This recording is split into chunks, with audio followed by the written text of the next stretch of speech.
Assalamualaikum warahmatullahi wabarakatuh. Teman-teman, gimana kabarnya hari ini? Semoga baik-baik saja. Saya sekarang berada di proyek kami yang ada di Desa Bendet di Wak Jombang, atau kafling yang sering kami sebut kafling Andinis Cluster. Alhamdulillah kafling ini sisa dua, yang semuanya dua ini ada di samping jalan, artinya menghadap jalan. Di vlog saya kali ini saya ingin membahas tentang rasa putus asa ya. Tidak sedikit orang yang mendapatkan musibah atau mendapatkan ujian dari Sang Kuasa, mereka banyak yang salah menanggapi ya. Ada yang putus asa, ada yang galau, dan ada juga yang sampai harus mengakhiri hidupnya gitu ya. Bagaimana kita sebagai seorang yang kuat, seorang yang luar biasa menghadapi ujian hidup ya, entah dalam berbisnis atau dalam mendidik karir atau dalam menjalani kehidupan ya. Yang namanya ujian tidak akan bisa terlepas dari seseorang yang hidup ya. Bahkan saya pernah mendengar orang yang berkata, ya ada benarnya sih, kalau nggak mau diuji ya jangan hidup. Jadi salah satu syarat untuk hidup adalah ujian. Nah teman-teman, gimana kita sebagai seorang manusia harus menghadapi ujian?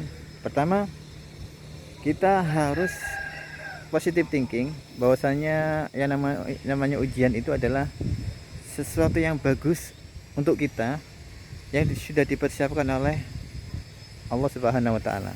Jadi pertama yang harus kita agung-agungkan adalah bahwasanya ujian itu bagus untuk kita.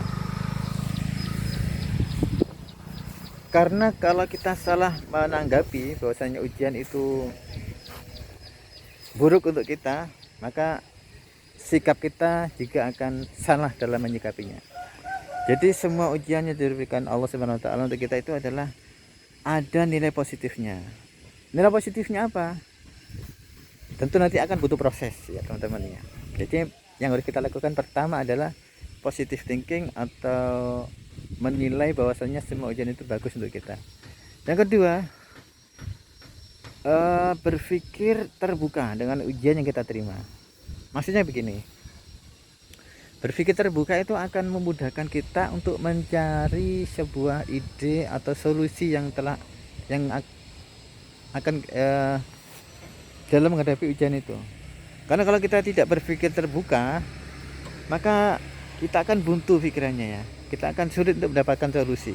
Dan itu memang syarat utamanya untuk bisa kita bertahan hidup adalah dengan berpikir terbuka tentang ujian yang kita hadapi. Kan apa? Ketika kita sudah berputus asa, ketika kita sudah tertutup pikiran kita, maka kayak hidup ini tidak berguna. Hidup itu yang kita jalani ini kayaknya sudah sampai di situ saja ya. Padahal kehidupan kita itu masih jauh gitu ya.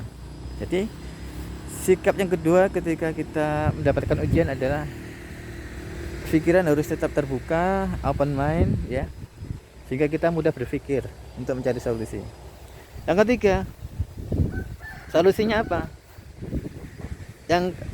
Apa yang harus kita lakukan dalam menghadapi ujian ya. Yang ketiga adalah kita harus tahu prinsip ini ya. Kalau anak SD mau naik kelas ya, dari kelas 2 ke kelas 3, maka dia harus menempuh ujian dulu ya. Nah, seperti itulah hidup kita.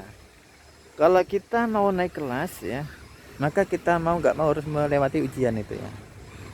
Nah, ujian itu tentu ada yang berat, ada yang ringan, ada yang biasa, ada yang luar biasa. Nah, tapi untuk naik kelas syaratnya adalah ujian. Nah, tentu persepsinya beda-beda antara naik kelas itu ya. Ada yang naik kelas bisnis levelnya, ada yang naik kelas kualitas hidupnya, dan lain sebagainya. Artinya ujian adalah salah satu syarat yang harus ditempuh oleh seseorang manusia jika hidupnya ingin menjadi lebih baik. Jadi itu teman-teman, ada 3 tadi ya.